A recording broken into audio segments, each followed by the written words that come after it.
Bonjour et très heureux de vous retrouver dans le journal écho de Lyon Décideur TV. Au cœur de sa match, la rencontre des entrepreneurs. Nous accueillons à présent Patrick Martin, président délégué du MEDEF. Bonjour. Bonjour. Merci d'avoir accepté notre invitation et candidat bien sûr à la succession de Geoffroy Roux de Bézieux. Alors, l'élection est déjà pliée, comme le titrent certains journaux, en mettant un point d'interrogation. Alors je vais commencer par dire que je m'exprime en tant que candidat. Moi je suis très attentif à ne pas mélanger les genres. Quand je suis président délégué, c'est une chose. Là, je parle en tant que candidat. J'insiste sur ce point parce que on a des règles de campagne qui sont très strictes. Et elles se doivent d'être très strictes. Et le moins que je puisse faire, c'est de m'y conformer. Alors, est-ce que l'élection est pliée? Évidemment non. Moi, j'ai beaucoup de respect pour mes concurrents qui ont des profils très différents les uns des autres, hein, quoi qu'on en dise.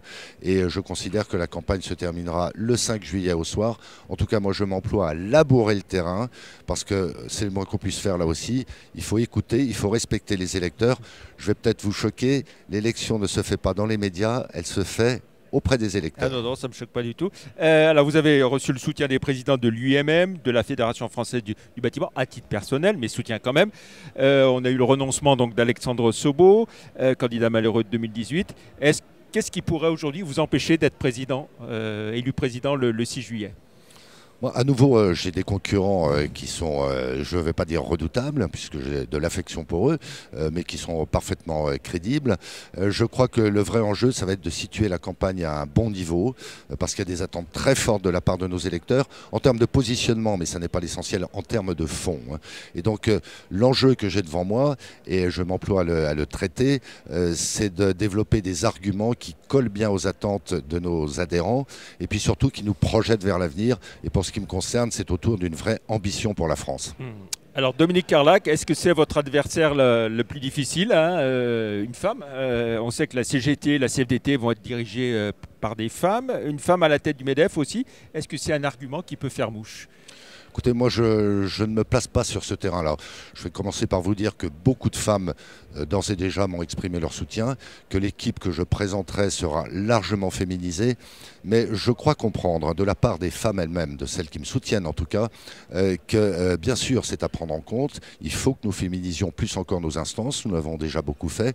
Mais ce qui importe avant toute chose, c'est d'incarner ce qu'est l'entreprise, ce que sont d'une manière générale les adhérents du MEDEF. Et donc, oui, il y aura des femmes, mais il y aura des femmes qui partageront un projet, il y a des femmes qui ont une légitimité entrepreneuriale. Qu'est-ce que vous répondez à ceux qui disent que Patrick Martin a tout verrouillé pour cette élection ? Eh bien, je m'étonne. Hein.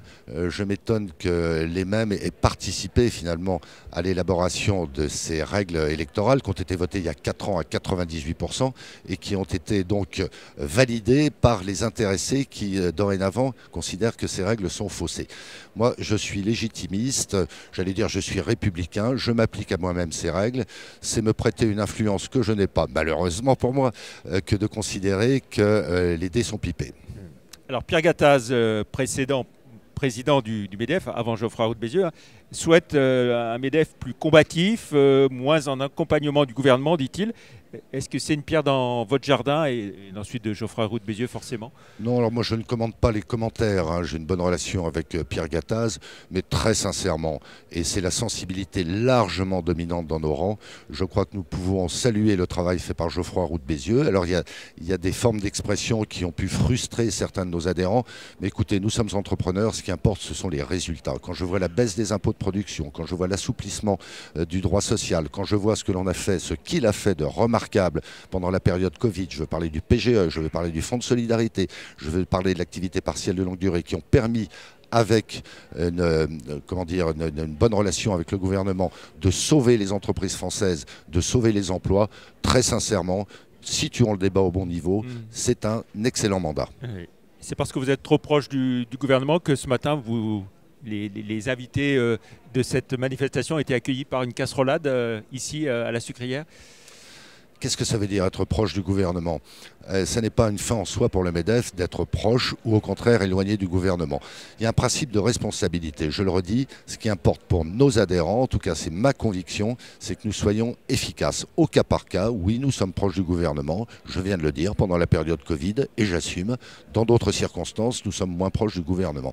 Et si c'est le sous-entendu de votre question, certains commentateurs nous reprochent de ne pas avoir été supposément suffisamment en appui de la réforme des retraites. Je ne vois pas très bien ce que ça aurait apporté dans le panorama électrique que traverse notre pays que le MEDEF s'approprie cette réforme. Le MEDEF a été en soutien de cette réforme. À bien des égards, nous aurions aimé qu'elle soit un peu différente. Elle est votée. C'est très bien comme ça. Passons à autre chose. Sur quoi faites-vous campagne aujourd'hui, Patrick Martin? Quelles sont les grandes thématiques de votre campagne? Alors je considère que les entreprises d'une manière générale, le MEDEF en particulier, ont un rôle éminent à jouer pour les prochaines années.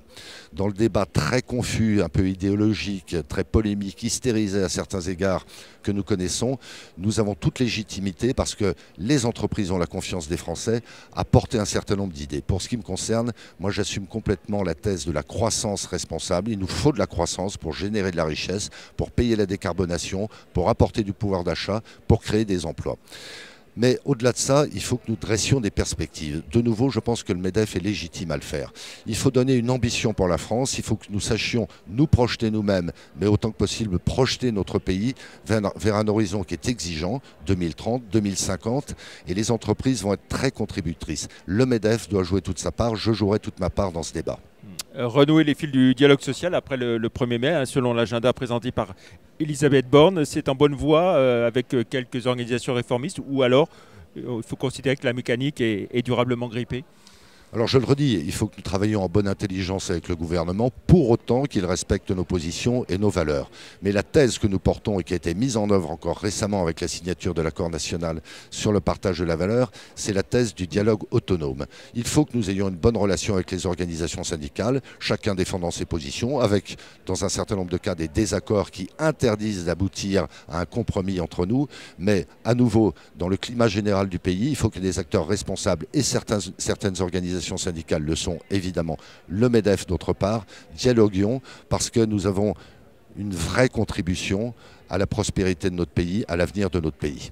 Et par rapport à la réforme des retraites, sur les aspects qui ont été censurés, notamment concernant l'emploi des seniors, vous pensez qu'il y a un sujet à traiter et à trouver, et des solutions à trouver? Alors il y a à tous égards des solutions à trouver, bien sûr dans le contexte politique pour le moins confus que nous connaissons, mais ça va très au-delà. En réalité, il y a deux sujets à adresser. Il y a une marque de considération, de respect et je dirais de traitement des seniors. Et puis, mais c'est vrai d'une manière générale dans le cadre de la réforme des retraites, il faut que nous contribuions à ce que notre pays produise plus de richesses et le fait d'avoir plus de seniors en emploi y contribuera. Il y a un chiffre qui n'a pas été suffisamment souligné. Bien sûr que la réforme des retraite va contribuer, pas assez, mais quand même, à rééquilibrer le régime général de retraite. Mais au-delà de ça, elle va générer de l'ordre de 15 à 20 milliards d'euros de produits intérieurs bruts supplémentaires, qui eux-mêmes généreront d'ailleurs des cotisations sociales et des impôts. Donc c'est doublement vertueux. Il faut traiter l'emploi des seniors. Nous nous prêterons avec beaucoup de bonne volonté et de bonne foi à cet exercice. L'époque où des secteurs entiers de l'économie, des entreprises étaient contentes, prenaient des tas d'aides pour faire partir des gens à 58, 59 ans. C'est révolu aujourd'hui? Alors je le précise, souvent avec l'accord et parfois même à la demande des intéressés. Je parle des salariés dits seniors. Nous, ce qui nous intéresse à nouveau, c'est de créer du consensus dans le pays autour d'idées porteuses, d'idées positives. Il faut se sortir de ces espèces de polémiques permanentes absolument stériles. Et donc, nous serons à la manœuvre. Le cas échéant, et je le souhaite, je serai à la manœuvre pour que nous avancions sur ces sujets. Alors, accord sur le partage de la valeur, vous l'avez évoqué, emploi des seniors, semaine de 4 jours, les sujets ne manquent pas. Est-ce que vous êtes prêt à parler de tout et sans tabou, et notamment sur cette question de la semaine de 4 jours qui monte beaucoup depuis quelques temps? C'est un peu la tarte à la crème du moment. Nous sommes très décontractés sur ce sujet. Évidemment, il ne faut pas reproduire cette erreur funeste des 35 heures imposées à toutes les entreprises. Certains secteurs d'activité, certaines entreprises peuvent passer la semaine de 4 jours, parfois s'en portent bien d'ailleurs, mais ça n'est évidemment pas une généralité. Je peux vous citer comme LDLC à Lyon, par exemple, qui oui, s'en porte très bien. Mais enfin, LDLC, moi j'ai beaucoup de respect pour LDLC. Enfin, LDLC n'est pas représentatif de l'ensemble des secteurs d'activité et des entreprises françaises. Donc, mais je crois que ce n'est pas du tout le projet. Imaginez imposer la semaine de 4 jours à toutes les entreprises françaises, c'est finir de se tirer des balles dans le pied. Très bien. Merci beaucoup Patrick Martin d'être venu sur le plateau de Lyon Décideur TV à l'occasion de cette journée. Cette thématique, France 2030 et après, ça vous inspire quoi? Ça m'inspire déjà que ça rejoint complètement mes préoccupations et pour tout vous dire mon programme. C'est un devoir pour les entreprises qui s'y prêtent très volontiers que de dresser des perspectives et puis ensuite, une fois que les objectifs sont déterminés, de se laisser ou d'obtenir qu'on leur fiche la paix pour en perspective de ces objectifs, s'organiser.